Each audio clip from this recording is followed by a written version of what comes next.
Man, I had a long night yesterday. Went home early, went to sleep. I didn't really, I just didn't even really feel like talking about this. And today I've been just looking at the stats, and I don't even know what to say. For me, honestly, even though they still have to go home, I think the series is over. They have no chance of winning the series. The last meaningful road game that the Cavs won, I was looking at older road games, road game scores since James Harden arrived. The last meaningful road game they won, at that time it was meaningful. Now it doesn't really seem like meaningful. It was Denver because Denver just went out in the first round. But at that time it felt like a meaningful game. It was the first. It was, I think, the second game of the James Harden trade. And I mean, James Harden,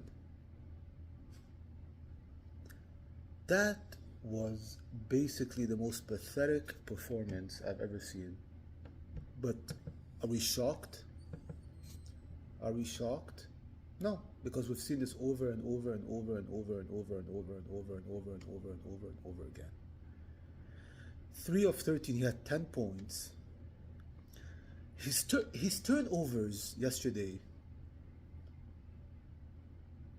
I mean, they felt like AAU basketball, like you're in middle school, like dribbling off your leg, falling over. I mean, you're a how many? What is he now? Like a 16-year veteran. I mean, really, that's the turnovers you get, and then over that, another person that I want to blame is Kenny Atkinson. Kenny Atkinson doesn't. I mean, you can see from these, even the first round, he's been getting out coached by every single coach. He doesn't. You can. This year is really showing that Kenny Atkinson is not a good head coach. He's not a good leader. He's a good assistant. He can be a good assistant for you, but he's not a good. He's not a good head coach. It's just his decisions. I just don't understand. You came back in the game. The game was tied. You actually took the lead. Actually, you took a 2-point lead, okay. And then you talk about load management. That we want to manage the load management in the regular season because they feel like the Cavs feel like the reason why their players are getting injured in the playoffs is because they're playing 20 minutes in the regular season and it's getting to them in the playoffs. Okay, fine. You did that, right? You gave a lot of guys days off, played the minimum minutes, stuff like that. Then you decide today to play. Well, it's a must-win game yesterday. You have to win. I mean, you can't go down 2-0. It's the playoffs too. You decide to. I mean, I'm looking at the stats. You decide to play Donovan 36 minutes, Evan Mobley 36 minutes, Jarrett Allen 31 minutes. If your whole philosophy in the regular season is to prioritize load management, this is the playoffs, bro. It's the fucking playoffs. Your players have to be playing 43, 44 minutes. It's a must-win game. Look at Philly the other day. Maxey, 45 minutes. Paul George, 42 minutes.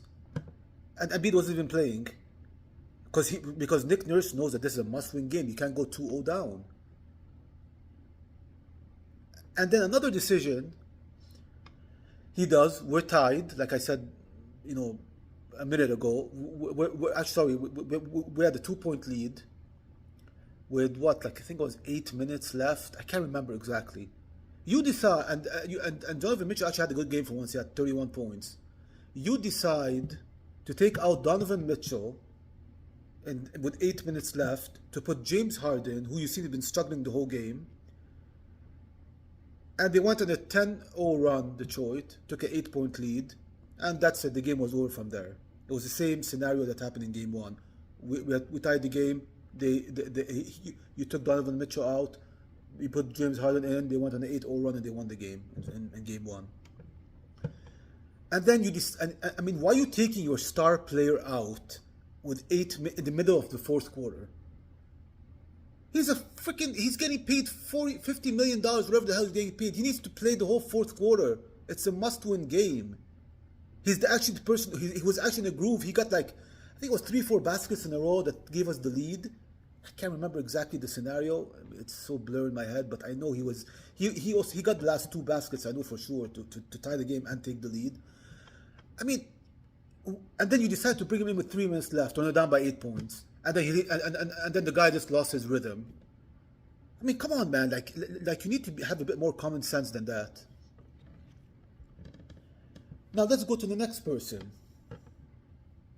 Of course, you guys all know who I'm talking about. Evan Mobley. Evan Mobley. 4 of 10. 4 of 10. But wait, let me tell you the best part of his stats.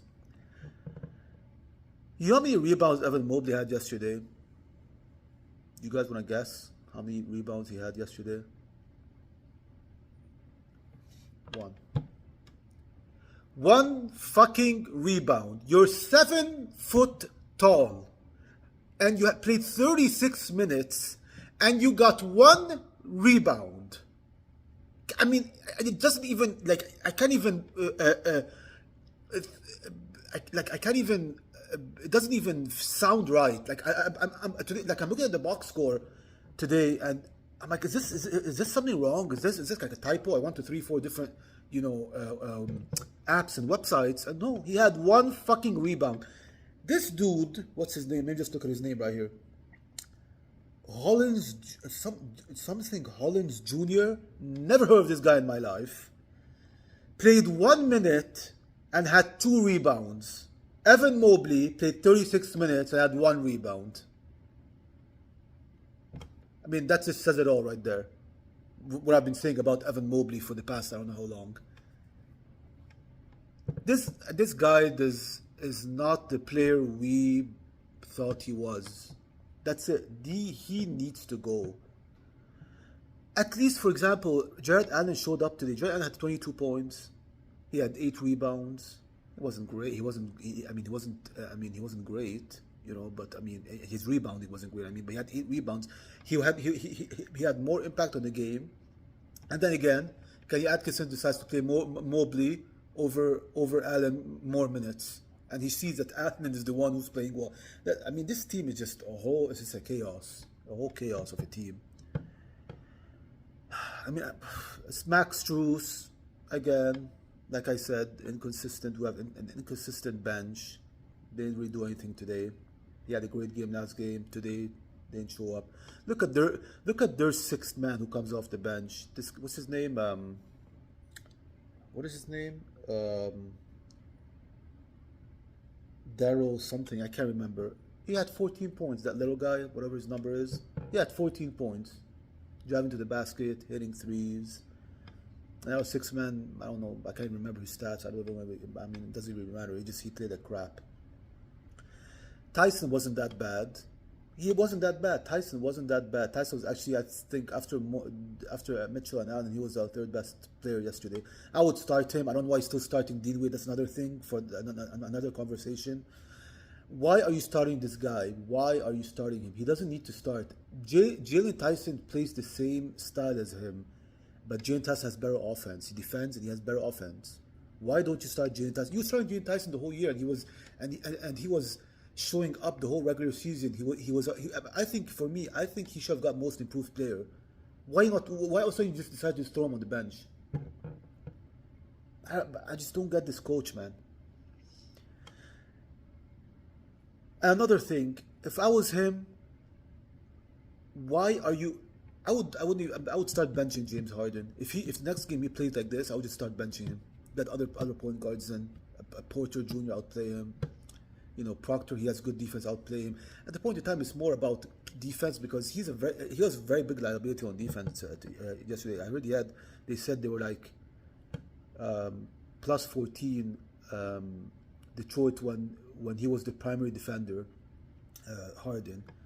So he's not giving you anything, not giving you defense, not giving you offense. I mean, I just feel like the guy is just like, is he gambling or something? I don't know, man. Is he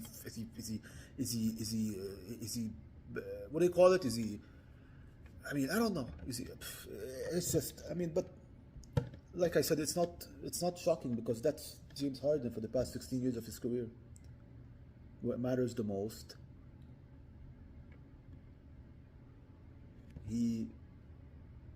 Sorry guys, I had a phone call and it just stopped my recording because I'm recording here on the phone. Yeah, so yeah, when it matters the most, he chokes. I mean, the Cavs are anyway. This series is done. The Cavs have no chance of winning. The Detroit Pistons has better coaching, and their players are just they step up when they need to more than the Cavs. What's his name? Kobe Altman needs to finally understand that this team is not good. We've seen this over and over again. Like we're gonna keep repeating it over and over and over again. They are not a good team. They're not. This team is not a team for the playoffs. That's it. You need to suck it up. You made a mistake. You gave all these people big contracts. You gotta suck it up and say, you know what, I was wrong. And that's it. Just blow up this team. This team just needs to be blown up. Just needs to be blown up. I wouldn't re-sign Harden. I would go pick up another point guard. Any other point guard. It doesn't have to be a great point guard. It's just a person who hustles and makes a difference in it. He doesn't have to be like a great point guard. I would get rid of Mobley. I would at least one of them. If I had the choice, I would get rid of Mobley before Allen. I mean, it's just this team is not going anywhere, man. They have no chance. They probably win one game the next two games, and they probably lose in 5. It's over. It's done. I mean, for you not to be able to beat a Detroit team who struggled against a number 8 team, they almost won. They almost lost. They're on the brink of elimination in Game 6, down by 20. Then I don't know what happened to Orlando. They just couldn't score anymore. I mean, if this team is this is the difference between us and them, and they had to struggle between a number 8, and they struggled with a number 8 seed. Anyway, I can't even put my more thoughts together anymore. I'm just so disappointed. We'll see you guys in the next video. Please, guys, like and subscribe. I'd truly appreciate it. Thank you.